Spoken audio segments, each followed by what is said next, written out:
security is the most profitable enterprise in Nigeria today. Absolutely. The only sector that is doing well in Nigeria is corruption and criminality. So how will it end when you are pumping billions and millions into the whole sector?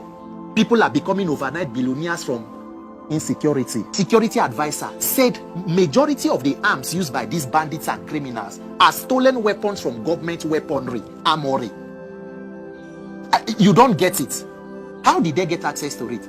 That is, criminals are able to overrun the armory of the states to take their weapons and go and slaughter other Nigerians. Have you forgotten a time in Nigeria about 4 years or 3 years ago, police intelligence unit went to go and arrest a kidnapper somewhere in Taraba, somebody Wadume. Military officers went and opened fire on the convoy, killing some of the officers and somehow released the kidnapper from there. Today, where is that kidnapper? Nigerian military attack Nigeria police and release kidnapper. And you say there is no hand of government anywhere. Nigerian politicians are deceiving themselves. And Nigerians are the fools or the pawns in all of this. Until we begin to rise up and insert ourselves in the conversation, it will be turn by turn Nigeria. The day happen in Plateau, they say, oh, now 50 people. Until one day, God forbid, you also become the statistics that is being mentioned. Thank you very much. That electoral reform is all encompassing, including from the political party level. And it is the silver bullet for Nigerians.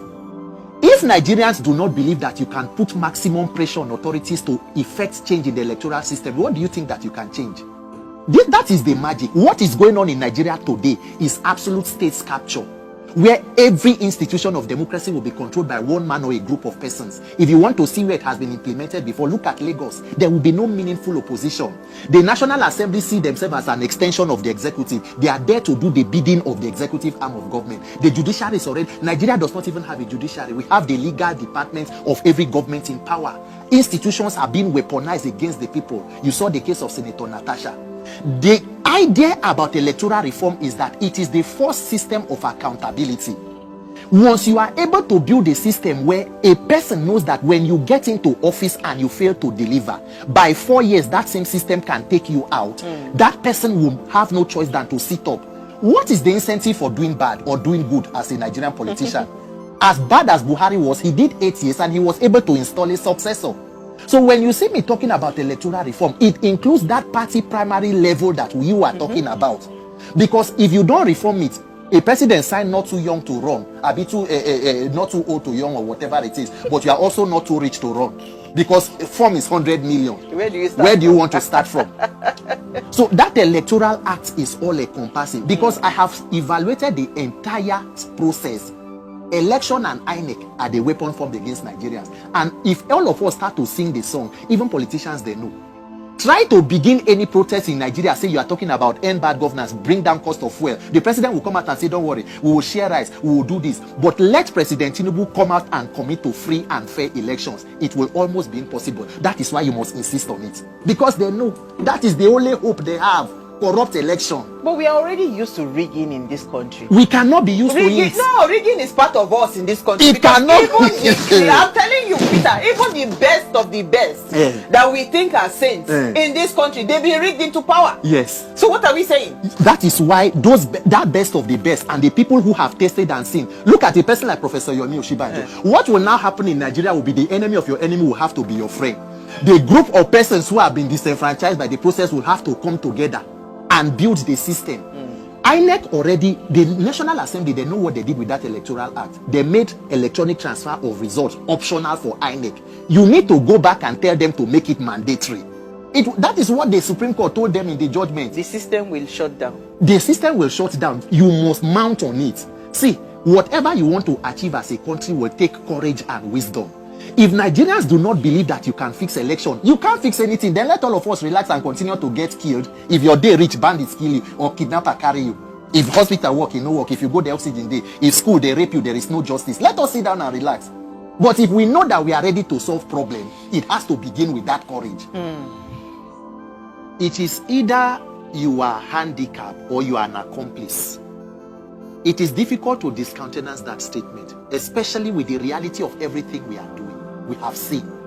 How many times under the Buhari government did the administration come out to tell you that they have the names of people who are sponsoring Boko Haram and terrorism? Who released the list? Why is government shielding them? Why has nobody come out to tell you that from our intelligence, this and this are the people? Just like the case of oil bunkering in Nigeria, anywhere you see sophisticated crime, you cannot remove the hand of players in the government. A private citizen, you cannot carry a vessel into creek to go and pack oil. With Navy, with Air Force, and everybody who is guiding the place. There must be somebody, an insider, who is helping. The National Security Advisor said majority of the arms used by these bandits and criminals are stolen weapons from government weaponry, armory. You don't get it. How did they get access to it? That is, criminals are able to overrun the armory of the states to take their weapons and go and slaughter other Nigerians. Until date, we do not have a solution to the problem. No, it is either you have the solution or you are part of the problem. Nigerian leaders are not sincere with what is going on within security. Plateau dates back more than 20 years ago. Benue. What exactly is not being said about insecurity? That is where the problem lies.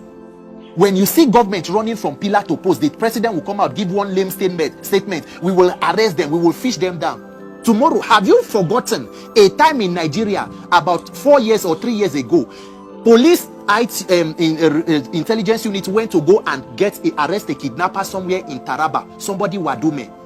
Military officers went and opened fire on the convoy, killing some of the officers and somehow released the kidnapper from there. Today, where is that kidnapper? Nigerian military attack Nigeria police and release kidnapper. And you say there is no hand of government anywhere. Nigerian politicians are deceiving themselves. And Nigerians are the fools or the pawns in all of this. Until we begin to rise up and insert ourselves in the conversation, it will be turn by turn Nigeria. The day happen in Plateau, they say, oh, now 50 people. Until one day, God forbid, you also become the statistics that is being mentioned. They are not honest.